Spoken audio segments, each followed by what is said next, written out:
Kumama ako ng kape. Kape. Hindi mo ka maingay.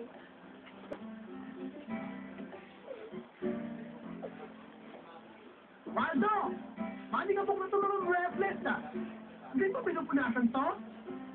Ang mga appliance naalagaan mo ba? Alagaan mo yan. Ang hirap ko yung tinundang yan. Bago mo makalimutan. Sumuling wala na akong pusa. Pakain ko yan. Alam mo, mahal na mahal ko yan. Waldo, kape! Hindi ang baho dyan. Ano ba yan? Ang ina mo. Nakakayapang mo na mo silang ka. Kape! Ilagay mo sa mainit na tubig na nasa tasa, lagyan mo ng asukal, ilagay mo yan, tapos kanawin mo. Hindi mo naman kasi sinabi ipagtimpla kita ng kape. Ang sabi mo, basta kape. Waldo? Hindi ka rin naman ako. Ayan! Nagkaintindihan tayo. Kaya pa ako dyan ang wala ko ng baho. Dapat itinda. Hindi ka pinapos. Sinapag ka ako eh. Ang hirap pag-amo, minsan nagkakamali ka.